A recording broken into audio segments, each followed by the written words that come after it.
Yo traders, what's good?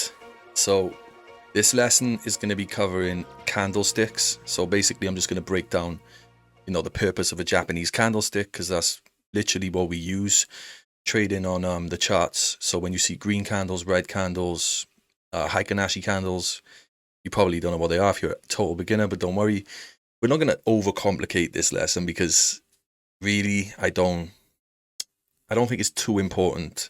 After you know the reason and the purposes of a candlestick, you'll figure it out for yourself. It all falls into place. But yeah, Japanese candlesticks, so they show price movement over time. So when a green candle opens and then closes, you're going to see where price was and where price is. Okay, red candle opens and closes, where price was, where price is. But I'm going to jump onto the charts and show you in a sec. But yeah, you've got an open of a candle, a close, a high, and a low. And I'm going to break down why they're important in a minute for like market structure, candlestick patterns, how they give clues to market sentiment, and all sorts of things. But this is Master the Basics course, so it is going to be basic. Okay, I'm not going to get too deep into too much stuff. This is literally the basic stuff, so I don't want to confuse you all. So let's just jump onto the charts and actually take a look at some real examples. And let me break down the anatomy of a candlestick, okay? By the way, if I haven't already said it, let me just let you know right now, as a total beginner, you've got bullish candles, which means green. So if we're in an uptrend, we're in a bullish trend. Green candles, okay? And red means bearish. So you're going to hear that a lot in Forex, futures, indices, just trading in general, bullish and bearish markets, all right? So anyway, if we're looking at a bullish candle and a green candle, the opening of that candle is going to be at the bottom of the body close, okay? Sorry. So the opening of the candle's the bottom of the body. So don't worry about the wick. Like these wicks there, that's just where price got to, but refused to close, and it closed all the way up there. In a bullish scenario, we got the open, price came down a little bit, so it was probably red at one point, and then boom, goes all the way up there, reaches this high, but closes there. So open, close, high of the candle, low of the candle, okay? Now in a bearish scenario, the open is the top of the candle, the close is the bottom. Body mind, okay? The bottom and the top of the bodies. The wicks are just where price actually got to but refused to close. So you got the low and then you got the high. So why are wicks and bodies different and why are they important to know? Well, I'm going to show you in a minute on the next lesson actually in market structure. But they're super important, right? The wicks are going to tell stories just as much as the bodies. So for instance, without getting too much into candlestick patterns, because that's another lesson, if a candle closes like this green one and this red one, they're kind of strong candles. Now, if a candle closed right there, let's just do this for instance. If a candle body closed like this, and why do things have to be so fucking technical on TradingView, right? So let's do a bearish example. Okay, cool. So what's this candle telling us? Well, the candle's telling us that, remember now, price opened there, this part of the candle, went all the way up there.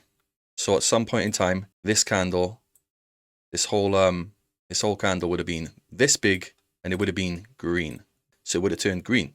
So yeah, because it closed down there, back at this point, okay, then what does it really tell us? It tells us that the bears are in control, the sellers are in control, okay? Because the buyers, they did push the candle all the way up to there, but it came all the way back down and past where it opened, and it closed below where it opened. So because we're looking at a bearish example right now, let's get rid of all this shit because it's very confusing, probably. So because we're looking at a bearish example, candle opened down there, this is where price was, and all the way up there, then it came and closed below where it opened. Now if it closed above where it opened, it would have finished green. So say it did open there, but it closed like this, above the open, and this was the close. This candle wouldn't be red, it would be green, okay? That would be the high, this would be the low, this little wick there, and yeah, that's just how candlesticks work, okay? So why is it important? Well, because it tells us a story. So look, let's take a little look. So we know these three candles, super bullish, because look how strong this candle closed. It pushed all the way up. It barely left a wick, so it closed kind of how far it reached. Then the next candle, it opens there, comes down a little tiny bit, goes all the way up there, and then closes there. So what does that tell us? It reached this high, but it closed there. So it's kind of losing power. It's kind of losing that strength to keep pushing higher. And what does the next candle show us? Very indecisive. So it's a 50-50. But obviously is a little bit more bullish, than bearish, because it would be red, right? So that means, let's take a look at the candle body. Opened there, came all the way down there, came all the way up there, but it closed there. So still closed green, but there's barely any power in it. Next candle comes in, it's a red candle. So why is it red? Let's just take a little look. This remember, where did the candles open? So the candle opened there, but it closed lower than the place it opened. So even though it came all the way down there, and then it came all the way back up, showing us, okay, the buyers still want to push it up.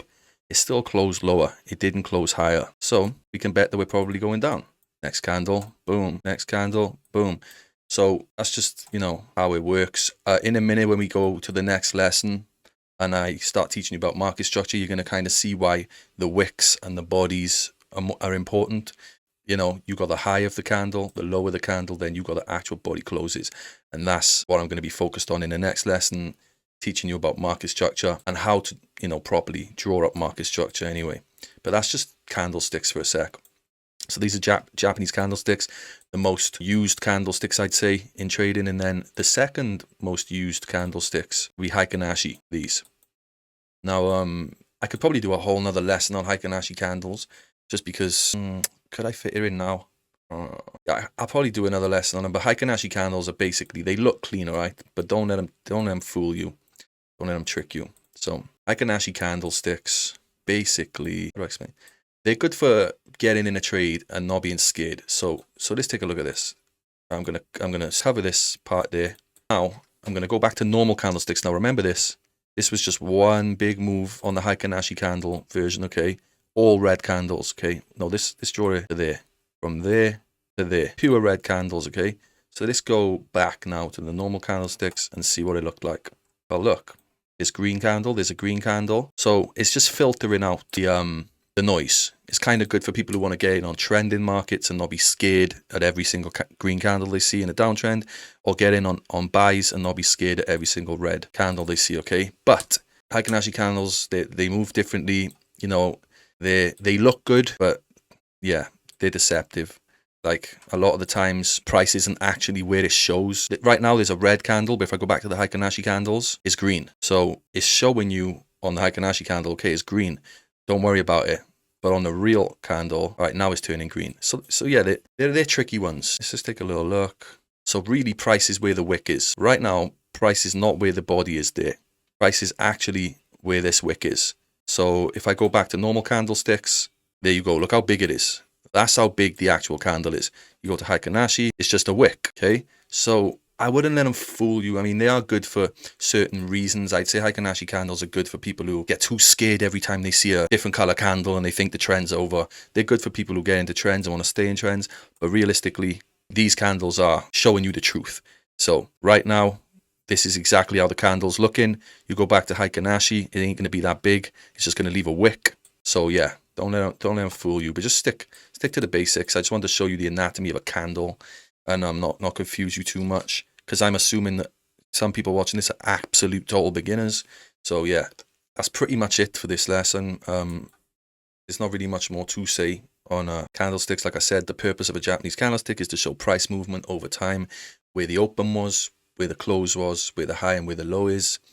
You can use candlesticks to spot certain patterns. The wicks tell a story, like I just showed you. If there's a big long wick and a tiny little body, take a look at where the body closed, because that means price obviously tried going somewhere but got pushed back, either from buyers or sellers. So you'll get it, but this lesson wasn't meant to be too complicated. Literally was just about the anatomy of a candlestick. So let's move on to the spicy stuff. Let's get into market structure on the next lesson.